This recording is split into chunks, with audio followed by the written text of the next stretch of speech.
राज्यामध्ये मंत्री मार खात आहेत आणि एवढी वाईट परिस्थिती आहे मंत्र्यांची, भारतीय जनता पक्षाचं नाव घ्यायला घाबरतायत। या पोलीस मारतो तुम्हाला आणि तुम्ही मूग गिळून गप्प बसताय। कुठे गेला तुमचा स्वाभिमान, कुठे गेला तुमची बंडखोरी वृत्ती? आणि मला वाईट तर वाटतं राष्ट्रवादीने देखील मार खाल्लाय, म्हणजे फक्त शिवसेनानेच मार खाल्ला नाही, राष्ट्रवादीने मार खाल्लाय आणि तुम्ही भारतीय जनता पक्षाचं नाव घ्यायला देखील घाबरताय। मार खाताय मंत्र्यांचा, मंत्री मार खातोय। भारतीय जनता पक्षाकडनं तुळवले जात आहेत, स्वतःला वाघ समजतायत। हे वाघ आता गेले कुठे? शेपटी घालून बसलेले आहेत। तर आम्ही तुम्हाला भगतसिंगाच्या जागी बघू की तुमची देखील ताकद आहे सत्ता सोडण्याची। अरे काय हिंमत आहे तुमची सत्ता सोडण्याची? आज दाखवता की ताकद। माझा आवाज दाबण्यापेक्षा तुमच्या बाजूला जे तुमचा आवाज दाबतात ना, त्यांच्या एकदा तरी कानाखाली मारून बघा। महाराष्ट्राच्या राजकारणात जे कधीच आम्ही बघितलं नाही ते आज आम्हाला बघायला मिळालेलं आहे। काही दिवसापूर्वी जी सातारा जिल्हा परिषदेची निवडणूक झाली, या निवडणुकीत सत्ताधारी मंत्र्यांना पोलिसांनी मारहाण केली। सत्ताधारी मंत्री पोलिसांचा मार खात आहेत। जर मंत्री मार खातो या महाराष्ट्रामध्ये, आम्ही मंत्री म्हणून बघत नाही, आम्ही सरकार म्हणून बघतोय। आणि सरकारचं कर्तव्य काय असतं? सर्वसाधारण नागरिकाला संरक्षण देणं। जर या राज्यामध्ये मंत्री मार खातायत, कार्यकर्ते जर सत्तेतले मार खातायत, तर सर्वसाधारण नागरिकाला काय संरक्षण तुम्ही सरकार म्हणून देणार आहात?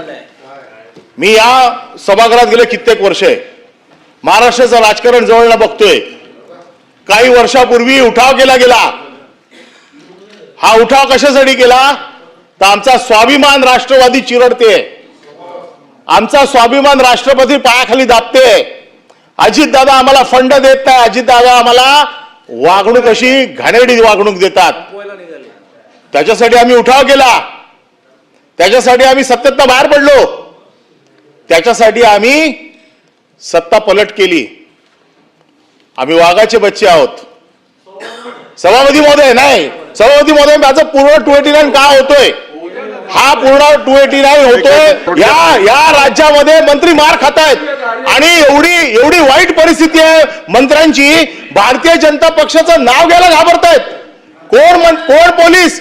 पोलिसाची हिंमत होते, पोलीस हे प्यादे आणि पोलीस हे प्यादे। या पोलीस मारतो तुम्हाला आणि तुम्ही मूग गिळून गप्प बसताय। कुठे गेला तुमचा स्वाभिमान, कुठे गेला तुमची बंडखोरी वृत्ती? आणि मला वाईट तर वाटतं राष्ट्रवादीने देखील मार खाल्लाय, म्हणजे फक्त शिवसेनानेच मार खाल्ला नाही, राष्ट्रवादीने मार खाल्लाय। जो तुम्ही निर्णय त्यावेळेला घेतला, तुम्ही दोघे बाहेर पडा सत्तेत ना, मग कळेल। पण आज भारतीय जनता पक्ष तुम्हाला चिरडून काढतेय आणि तुम्ही भारतीय जनता पक्षाचं नाव घ्यायला देखील घाबरताय। मार खाताय मंत्र्यांचा, मंत्री मार खातोय। आणि जर मंत्री मार खात असेल आणि या सभागृहामध्ये आपल्याकडे संरक्षण मागत असेल, हे सभागृह मंत्र्यांनी संरक्षण मागायचंय का सर्वसाधारण आमदारांनी मागायचंय? आमदार पायऱ्यांवरती सरकारच्या विरोधात, मुख्यमंत्र्यांच्या विरोधात 289 कडे 289 का होतो? अभूतपूर्व परिस्थिती महाराष्ट्रात निर्माण झाली आहे। आणि जेव्हा अभूतपूर्व परिस्थिती महाराष्ट्रात निर्माण होते त्यावेळेला हा विषय 289 चा होतो। भारतीय जनता पक्षाकडनं तुळवले जात आहेत, स्वतःला वाघ समजतायत।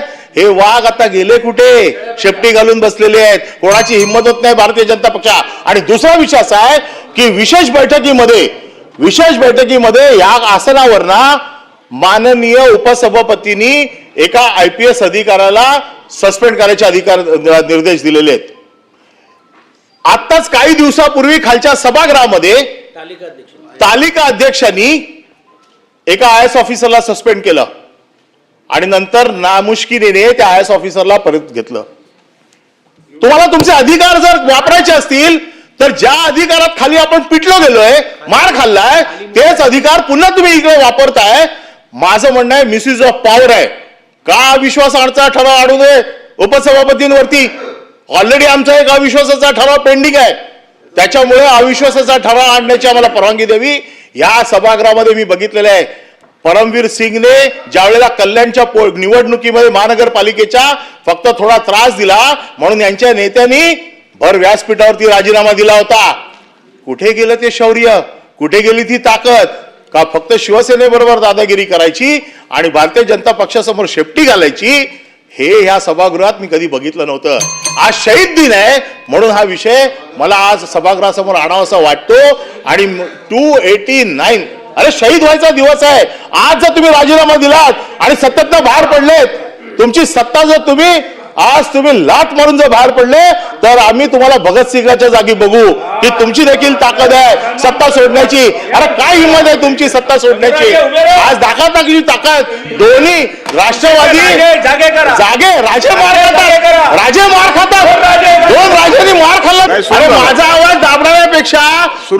दाबण्यापेक्षा तुमच्या बाजूला जे तुमचा आवाज दाबतात ना, त्यांच्या एकदा तरी कानाखाली मारून बघा. अरे ही हिंमत दाखवा कधीतरी. का फक्त आमच्या समोर त्यावेळेला काय झालं ते आता परत त्याच्यावरती वेगळी डिबेट. 289 तुम्ही सविस्तर मला परवानगी द्या, 2.5 तासाची चर्चा लावा. याच्यामध्ये सविस्तर मी बोलतो. स्वाभिमान उठाव सगळ्या गोष्टी. राज्यात काय चाललंय? सर्वसाधारण नागरिक म्हणतोय अरे मंत्री मार खातोय, मला काय संरक्षण मिळणार आहे? मंत्री मार खातायत, राष्ट्रवादीचे कार्यकर्ते मार खातायत, मंत्री मार खातायत. म्हणून माझं मत असं आहे की याच्यावरती आपण सविस्तर चर्चा, कुठल्या आयुधाखाली मला परवानगी देणार ते आपण जरा निर्देश द्यावेत, म्हणजे माझं भाषण मी संपवतो. आणि जे माझं भाषण रेकॉर्ड झालेलं नाहीये, ते काय रेकॉर्ड नाही झालंय त्याची मला पुनरावृत्ती या माझ्या पुढच्या चर्चेमध्ये घ्यायला परवानगी द्यावी. महाराष्ट्रात सध्या बाकीचे सगळे विषय सुजलाम सुफलाम आहेत. फक्त राहिलंय काय? बंधू-बाबा, मंत्री मार खातायत, हे सगळे विषय सध्या महाराष्ट्रात चालू आहे. 12 कोटी जनता बघते काय चाललंय सभागृहात. सगळे प्रश्न इथे येणार कोण आमदार कशासाठी? शेतकऱ्यांच्या प्रश्नासाठी, कष्टकऱ्यांच्या प्रश्नासाठी, कामगारांच्या प्रश्नासाठी. आज आम्ही ओरडतोय कशावरती? बंधू-बाबा महाराष्ट्राला कसा फसवतोय. राजकारणी लोक बंधू-बाबांच्या बाबतीत कसे नादाला लागलेले आहेत. आम्ही एवढीच आम्हाला या 289च्या माध्यमातून सरकारकडनं हे निवेदन हवं आहे की हे जे प्रकरण आहे याच्यातली माहिती सरकारने आम्हाला द्यायला पाहिजे. आमच्याकडे बरीच माहिती आहे. आमच्याकडची माहिती आज आम्ही सभागृहामध्ये मांडू इच्छितो. ती कुठल्या आयुधाने मांडायची हे आपण सांगायचंय. परंतु जो बंधू बाबा आज सगळ्या मोठ्या ताकदीच्या लोकांना बरोबर घेऊन हे सगळं जे काय कारनामे केले, जे काय लैंगिक अत्याचार केले आहेत, सामाजिक अत्याचार केले आहेत, यापेक्षा गरिबांच्या जमिनी लाटल्या आहेत. आणि याच्यामध्ये राजकीय नेते, आमचे राजकीय नेत्यांचे फोटो असल्याबद्दल काही दुमत नाही, कारण राजकीय नेत्यांचे फोटो कोणाबरोबर पण असतात. परंतु त्याच्याशी आर्थिक संबंध, त्याच्याशी वेगवेगळ्या प्रकारचे हितसंबंध, त्याच्या दुष्कृत्यात सहभागी, त्याच्यासाठी फोनवरला दबाव, या सगळ्या गोष्टीला आमचा विरोध आहे. आणि म्हणून महाराष्ट्राच्या राजकारणात ही एप्स्टीन फाईल जी नवीन निघालेली आहे याच्या बाबतीत सरकारचं काय धोरण आहे ते आम्हाला कळलं पाहिजे.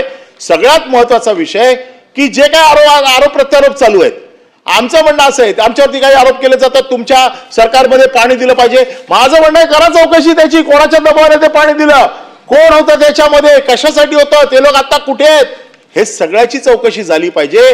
परंतु या सगळ्याची चौकशी करून या बुवाच्या बाबतीमध्ये काय काय धागेदोरे कुठपर्यंत गेलेले आहेत याची सभापती आपण दखल घेऊन या विषयावरती चर्चेला आम्हाला परवानगी द्यावी आणि या विषयाची सविस्तर चर्चा अधिवेशन संपण्याच्या अगोदर आपण घडवून आणावी. ती कुठल्या आयुधाच्या माध्यमातून आपण घडवून आणणार ते आपण सभागृहाला सांगावं, जेणेकरून मग जे काय आमच्याकडे जी काय माहिती आहे ती सभागृहाच्या पटलावर आम्ही ठेवू, आपल्या समोर मांडू आणि मग आपण त्याच्या बाबतीत योग्य तो निर्णय द्यावा. Point of information Satyajit Tambe.